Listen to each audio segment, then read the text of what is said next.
नमस्कार, स्वागत है आप सभी लोगों का ग्राउंड रिपोर्ट में। मेरा नाम शिशिर अग्रवाल है। हम इस वक्त मौजूद हैं देवास जिला की हाट पिपलिया विधानसभा सीट पे। हम इस विधानसभा के शुक्रवाशा गांव में हैं।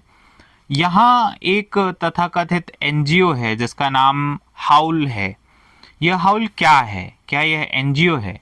यह सवाल करना बहुत लाजिम हो जाता है क्योंकि इस ग्रुप के एक सदस्य, इस एनजीओ के एक सदस्य फिलहाल निर्दलीय प्रत्याशी के रूप में विधानसभा चुनाव में उतर चुके हैं। ऐसे में सवाल ये है कि वह कौन सी मजबूरियां थी वह कौन सी परिस्थितियां थीं जिनके चलते हाउल ग्रुप या किसी एनजीओ के एक सदस्य को इस चुनाव में उतरना पड़ा। साथ ही में इस ग्रुप की या ये एनजीओ की पॉलिटिक्स क्या है, वे कौन से मुद्दे हैं जिनको लेकर के यह विधानसभा चुनाव में जा रहे हैं। क्या यह विधानसभा चुनाव इनकी एक यात्रा का पड़ाव भर है या यह संपूर्ण यात्रा है? इन्हीं कुछ मुद्दों के अराउंड हम बातचीत करेंगे इस ग्रुप के संस्थापक सदस्य सौरभ बैनर्जी से। सर, मेरा पहला सवाल आपसे यही है कि हाउल ग्रुप को बाहरी दुनिया में आमतौर पे एक ऐसे एनजीओ के तौर पे देखा जाता है जो आदिवासियों और ग्रामीण लोगों के लिए, मजदूरों के लिए काम करता है। ऐसे में क्या कारण है कि एक एनजीओ को इस चुनाव में उतरने की, अपने एक प्रत्याशी खड़ा करने की जरूरत पड़ी है? हाउल कोई एनजीओ नहीं है। आप बाहरी दुनिया कैसे देखते हैं वो अलग मामला है, और समाज सेवा करें तो लगता है कि एनजीओ एक माध्यम है, लेकिन हम स्पेसिफिकली एनजीओ नहीं है। उसके पीछे एक कारण है, क्योंकि एनजीओ भी एक तंत्र है, प्रेशर वाल्व जैसा काम करता है, जो जनता की गुस्सा को थोड़ा थोड़ा चीज़ें दे के उसकी जो असली मांग है उसको छुपा देता है। और उसमें सीएसआर और बड़े बड़े कंपनियों का फंड भी लगता है उसको चलाने के लिए। तो आप जानते ही हो मकसद क्या है। तो पहली बात है, हाउल कोई एनजीओ नहीं है, भले ही समाज सेवा करे। और दूसरी बात है, हाउल है एक ग्रुप ऑफ लेबरर्स, हम उसको यही बोलेंगे, जिसके अंदर इंटेलेक्चुअल्स आते हैं, means mental and manual labour both. जैसे हमारे टीम में एक किसान है, एक मजदूर है, डॉक्टर है, इंजीनियर है, पेंटर है, डांसर है, वो सभी अपने अपने तरीके से। और हम इसको समाज सेवा मानते नहीं हैं, ये हम हमारा मोरल ऑब्लिगेशन मानते हैं कि ये हमारा फ़र्ज़ है और ये हर किसी का ही काम है। तो इसीलिए हम हाउल एक एनजीओ नहीं है, हम एक ग्रुप ऑफ पीपल है who are looking for better life. हाउल means how what we live, क्योंकि हमको लगता है जैसे हम जी रहे हैं वो जीना ठीक नहीं है, और इसमें मुझे लगता है किसी का दो राय नहीं है। लेकिन हम कोई रिलीजियस इंस्टीट्यूशन नहीं है और हम कोई पॉलिटिकल इंस्टीट्यूशन नहीं है कि हम किसी को बता दें कि आप ऐसे जियो, जीना चाहिए। खाली सवाल रेज करके तो फ़ायदा नहीं, because after all the point is to change it. Philosophers have interpreted the world in many ways. तो हमको ये सबको पता है कि हम ढंग से जी नहीं रहे, तो सवाल है फिर कैसे जिए, उसको बदले। इसीलिए हम संगठित होके एक संगठन बनाया जो रजिस्टर्ड भी नहीं है, ना एनजीओ है ना पार्टी है, और इसलिए हम निर्दल चुनाव ही लड़ रहे हैं। सर, भारत का एक राजनीतिक तबका ऐसा भी रहा है जो प्रोग्रेसिव होने का क्लेम करता रहा है। उनके भाषणों से लेकर के चुनाव चिन्ह और पोस्टरों पर मजदूर, किसान, इनसे जुड़े हुए प्रतीक आते रहे हैं। क्या आपको लगता है कि उनकी भी जो इतने सालों की राजनीति रही है वह कहीं फेल रही है, और आपने उनसे किसी से समर्थन नहीं लिया या उनके चुनाव चिन्ह पर नहीं लड़ रहे हैं, निर्दलीय लड़ रहे हैं, तो इसका क्या कारण है?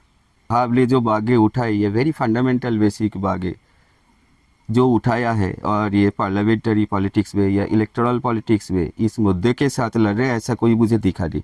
और हमारा गरीब आदिवासी, दलित और किसान मजदूरों का पार्टी है। तो आप देख ही रहे हो कि एक एक रुपया लोग दे के, चंदा दे के फिर समिति बना है, फिर चुनाव लड़ रहे। तो हम कोई पागल नहीं है कि इतना खर्चा करके चुनाव लड़े। क्योंकि लेकिन हमारी ये जो मुद्दा है, आप अगर दिखा दे ये तेरा मुद्दा लेके 75 साल में भी कोई संगठित तरीके से लड़ा है, चाहे प्रोग्रेसिव हो, लेफ्ट हो, राइट हो, सेंटर हो, आपको नहीं पता। हमारे नॉलेज में तो नहीं है, आपके नॉलेज में है, तो आप हमको थोड़ा एनलाइटन करें। तो कोई है नहीं। तो यार ये मुद्दा इतने दिन से आज़ादी के बाद से छूट गया, और ये बेसिक फंडामेंटल मुद्दा है, ज़मीन का मुद्दा है। क्योंकि ज़मीन मतलब ये अस्तित्व का सवाल है ना। करप्शन तो बहुत बाद में आता है। श्रम का मुद्दा है, नौकरी नहीं है, कहाँ से खाएंगे। किसानी का मुद्दा है, तो ये सब मुद्दा तो कोई उठाया नहीं। फ्री बीज का मुद्दा है, जिसके चलते 1.5 लाख करोड़ रुपया लोन ही हो गया। अब चुकाए कैसे? बंधुआ मजदूरी का वो मुद्दा तो कोई उठाता ही नहीं। भारत में बंधुआ मजदूरी भरे पड़े है, जहाँ इन्होंने बोला दुनिया के 2050 साल के अंदर बंधुआ मजदूरी खत्म कर देंगे। कहाँ खत्म करेंगे? कौन पार्लियामेंट में सवाल कर रहा है इसको लेके? सर जैसा कि आप कह रहे हैं कि 75 साल हो गए हैं, लेकिन ये जो कुछ ज़रूरी मुद्दे हैं इन पर कोई काम नहीं हुआ है। क्या आपको लगता है कि ये 75 सालों का जो गैप है ये आने वाले 5 सालों में भरा जा सकेगा अगर आपके विधानसभा प्रत्याशी जीत करके विधायक बनते हैं तो? नहीं नहीं, बिल्कुल नहीं। ये तो प्रधानमंत्री होके भी नहीं ला सकते, क्योंकि जनता को एकजुट होके संगठित होके ये लेना पड़ेगा, क्योंकि ये तंत्र सिस्टम को बदलना पड़ेगा। तो ये मामला एक विधायक का नहीं, लेकिन शुरू तो कहीं से करे। This is the legal framework. हम तो गुंडागर्दी कर नहीं सकते, है ना। और आर्म रेजरेक्शन का तो कोई मतलब नहीं होता है, उस तरीके से भी नहीं होगा। ये सब हमने इतिहास में देख लिए कि एकजुट जाके किसान मजदूर हथियार लेके चल पड़े।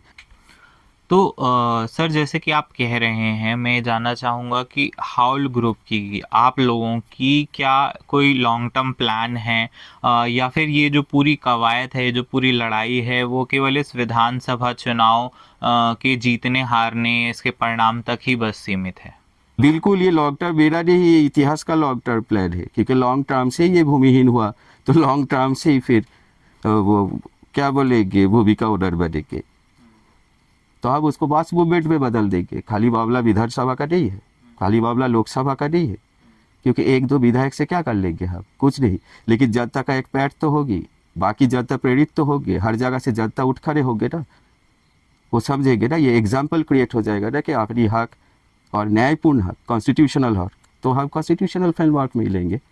हमको अलग एक्स्ट्रा रास्ते की तो ज़रूरत ही नहीं है।